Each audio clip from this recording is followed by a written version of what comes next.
What's up, everybody, and welcome back to another video. We're over here at one of our newest purchases. We're going to call this one Echo Road, and that's right, you read it correctly.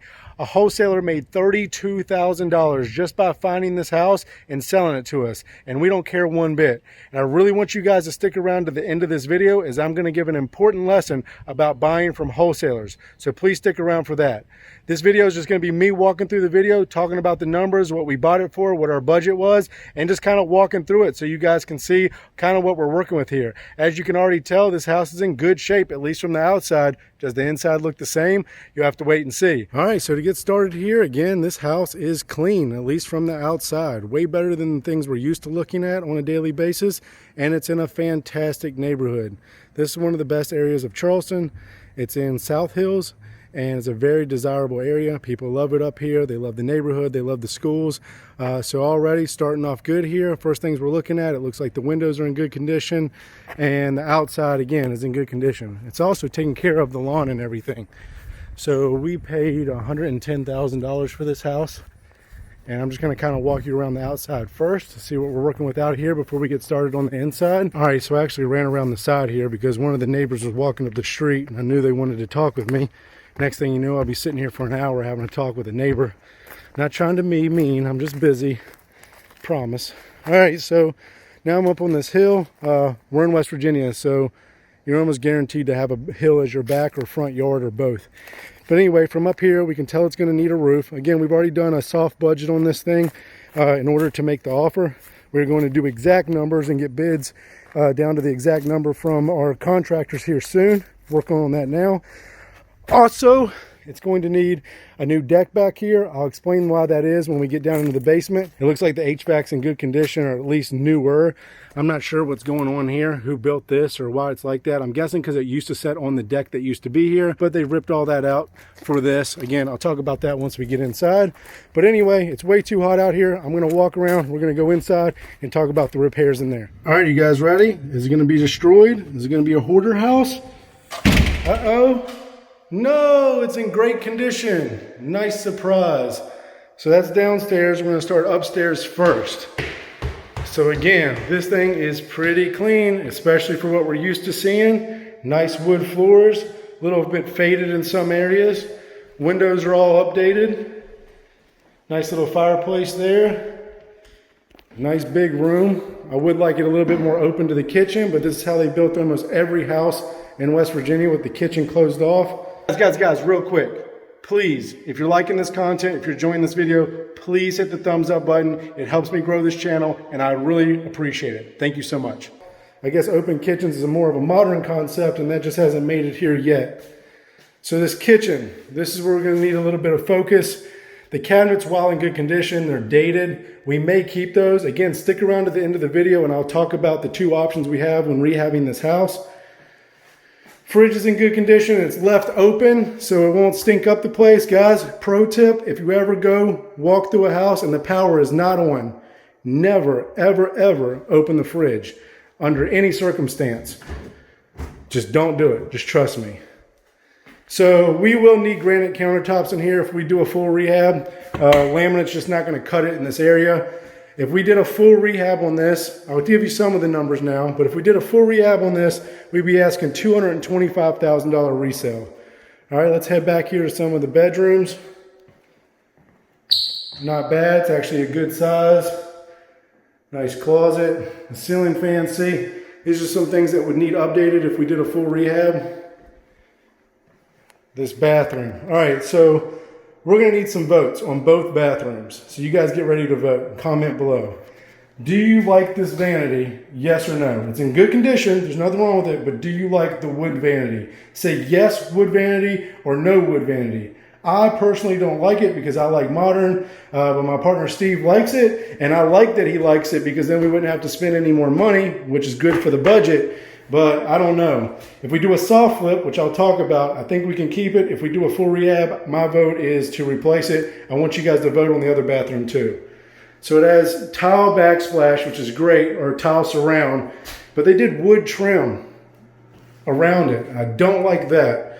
So I think if we keep that, we paint it, and we paint it white. So all this wood trim around the mirror, you know, maybe even this. I think we paint it. It's up. So it'll need a new shower head. And I don't know why it's bothering me so much, guys, but I hate that they tried to flip the tiles on the back wall. They should have just kept the continuity and kept it one angle. Again, you guys feel free to comment, but I do not like that those tiles go vertical while the rest go horizontal. Toilet's in good condition, the bathtub's in good condition. It just needs the faucet sets updated. Not a big deal. That's easy. That's something I could do, guys. That's something I could do myself. All right, then in here, we have a dresser left behind. Rhianna, what do you think? We need a dresser. Too cheap to buy a dresser. There's one right there. It's kind of ugly. Again, this room, nothing wrong with this room at all. Just the ceiling fan's going to need updated. And now we're going to go into the master, which actually has the gray paint already, so we could probably keep that as is. And the ceiling fan's updated. That's a win right there. A nice little walk-in closet, very rare in West Virginia, even in this neighborhood. So a good sized closet, people will love that. Let me back up here a little bit so you can get a good idea of the whole room. And that's going to go into this bathroom where I need you guys to vote again. All right, you ready?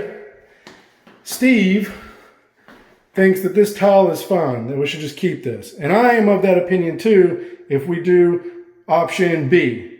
But if we do option A, which is a full rehab, I think that this type of tile is dated and needs to be replaced.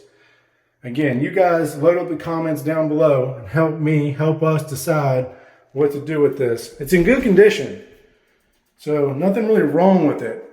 Just think it's a little bit ugly, and as you guys know, the bathrooms, the master bedroom, and the kitchen is what sells a house. So all of those need to look top notch if you're going to ask top dollar in the neighborhood. I don't know what's going on over here. Looks like they were looking for some type of electrical problem that just needs patched back up.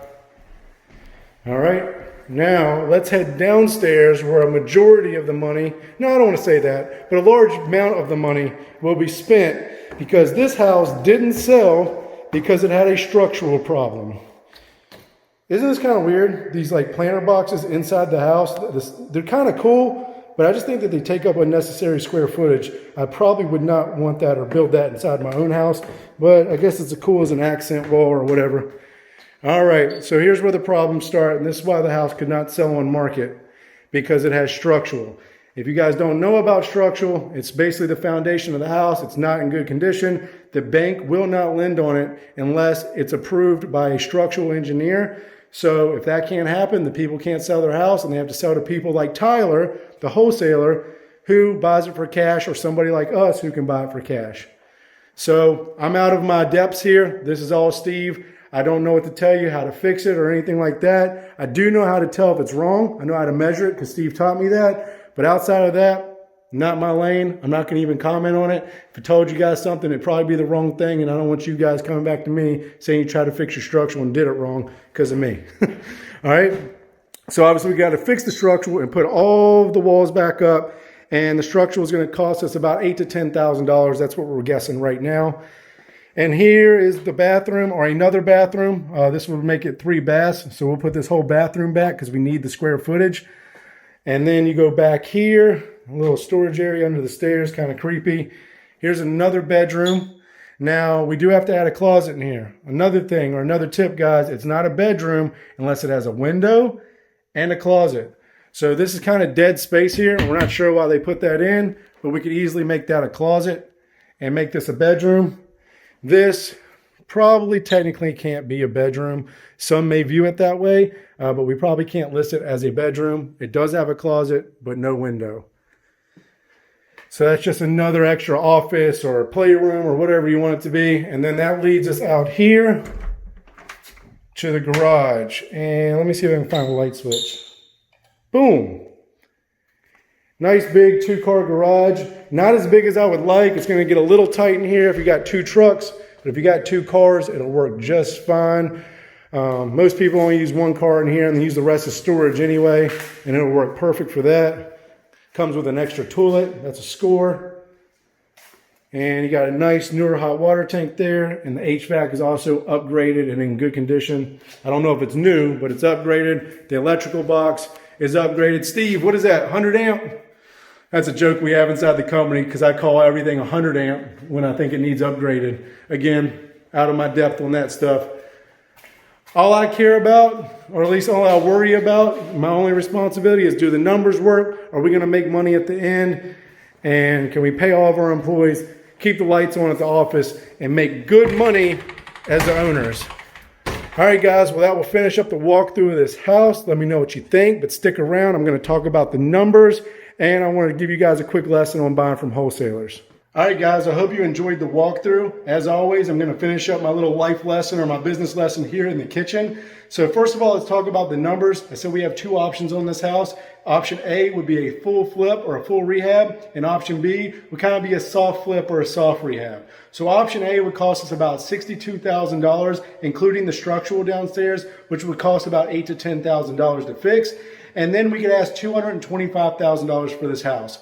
Pretty good margins. Then you have option B, where this house is already in great condition. Really, all we have to do is come in here, upgrade a few things like maybe the countertops, maybe the cabinets. You might be able to leave them, but make it really clean, put the walls back downstairs, add the square footage, spend maybe half as much. You don't have to update all the fans, you don't have to update all the lighting, you don't have to do all that. You just make the house really nice, clean, and livable, and maybe you ask $189,000 or $199,000 for the house. So $25,000 to $30,000 less than a full flip. It actually opens you up to more buyers. Cheaper the house, the bigger your market of buyers is. And you may make the same if you can sell it. Keep in mind, sometimes people don't want houses that are only halfway flipped. So you have to consider all this when doing a half rehab versus a full rehab. Now, no matter what we do, we will do everything top notch. So I don't want to let you guys think that we're cutting any corners or promote to cut any corners. Don't do that. Be open and honest. However you do the work, whatever work you do, whatever work you don't do, be honest with that in your disclosures when you go to sell the house. All right, now lastly for our life lesson here. So when buying from a wholesaler, do not let your pride get in the way. Yes, it stings. Tyler, I hate you if you're watching this. I hate that you made $32,000 just by signing a piece of paper, but I also congratulated you and said, good job. I'm happy for you. That's amazing. But if you are a buyer off of a wholesaler and you know what they're making off of you and you won't buy it because of that, but the numbers still work on your end, you're just letting your pride get in the way, and you should not do that. It does not matter what they make. It matters what you make. Does the house work? Does it make the profit you want by buying it at the price that the wholesaler is asking? If that is yes, then you need to go ahead and buy the house. It doesn't matter if they're making $5,000, $10,000, $100,000 off of you. I always use a Ferrari for an example in this because I'm a car guy. So if you're not, just follow along with me. If somebody said, hey, I have a Ferrari for you for sale. It's brand new, nothing wrong with it. I will sell it to you for $100,000. Now keep in mind, a Ferrari's usually about $200,000 depending on the model that you get. So let's say it's worth $200,000, they're gonna sell it to you for $100,000. Will you take that deal? Now, right before you buy it, they're going to tell you that they got the Ferrari for $5,000. Now, if you're the type of person that stops you from buying that car, you are letting your pride get in the way and you're going to lose a lot of money in business. Don't do that. You should just care that you're getting a $100,000 discount on that car and you can turn around and sell it quickly for $150,000 and make $50,000. It does not matter what the person bought the car for or bought the house for and how much money they're making. It only matters what you're going to make off of it. Do not let your pride get in the way. Guys, I hope that lesson helps you, and I really want you to understand that and take that down because it can save you and make you a lot of money in the future. All right, guys, that'll be it for this video. If you like the video, please hit the thumbs up button and subscribe to my videos so I can put out more content like this, and I hope you guys enjoy it. I'll see you guys on the next video.